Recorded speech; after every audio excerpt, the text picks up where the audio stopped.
મહિલા કોંગ્રેસના પ્રદેશ અધ્યક્ષ જેનીબેન ઠુમ્મર દ્વારા લેટરકાંડ આરોપીઓને જ્યાં રખાયા છે તે જેલની મુલાકાત લેવામાં આવી હતી અને ત્યારબાદ જેલના દરવાજે માધ્યમોને સંબોધિત કરવામાં આવ્યા।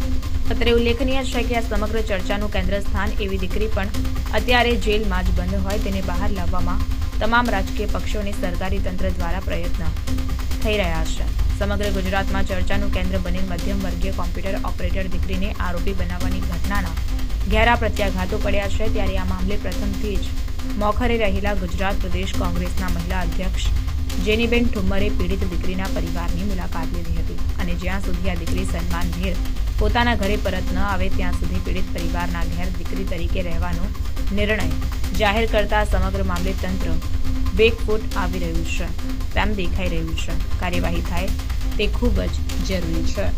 આજે અમરેલી ખાતે જે પત્રકાંડનો આખા ગુજરાતમાં વાતાવરણ એના મુદ્દે ગરમાયું છે ત્યારે આજે સવારથી આ કાંડમાં જે પ્રમાણે દીકરી સાથે રિકન્સ્ટ્રક્શનના નામે અત્યાર સુધી આ વર્ડ નહોતો પણ આજે અચાનક કારણ કે એટલો બધો વિરોધ આખા ગુજરાતમાં ભભૂકી ઉઠ્યો છે ત્યારે રિકન્સ્ટ્રક્શન નામ આપીને મુદ્દાને ક્યાંક ભટકાવવાનો પ્રયત્ન કરવામાં આવી રહ્યો છે। ત્યારે સવારથી લઈને દીકરીના પરિવાર અને દીકરીને પણ જેલમાં જઈને હું પોતે મળી છું।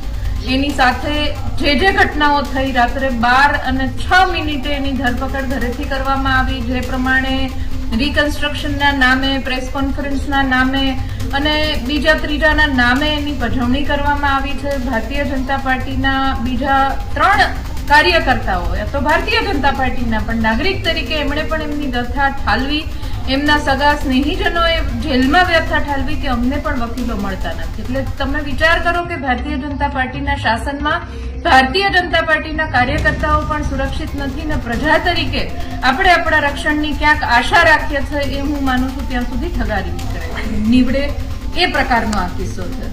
કોઈ પણ રાજકારણની વાત નથી કરવી એટલા માટે કે જયારે દીકરીની વાત આવે, મહિલાની વાત આવે ત્યારે આ સંવેદનશીલ મુદ્દો કહેવાય અને એના સાથે જો આ રીતનું ઓરમાયું વર્તન થતું હોય અને કથની અને કરણીમાં ફરક માનનીય હર્ષભાઈ ગૃહમંત્રીને પૂછવા માંગુ છું કે આવો જ એક પત્રિકાકાંડ સુરતમાં થયો ત્યારે આ જ પ્રકારે જેને 182 ધારાસભ્યોને પત્ર લખીને મોકલ્યા હતા ત્યારે એનો લેટર ટાઈપ કરવા વાળું વ્યક્તિ હતી એને તમે આરોપીના બદલે સાક્ષીમાં રાખ્યા હતા અને અમરેલીમાં એ જ પ્રકારની આ કિસ્સો છે ત્યારે તમે એને આરોપીમાં રાખ્યું છે। એટલે આવા ડબલ સ્ટાન્ડર્ડ પોલીસના કેમ?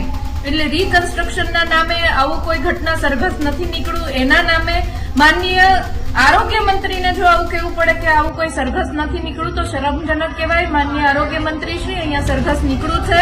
જે સીન સપાટા થયા છે એ અમરેલી જિલ્લાના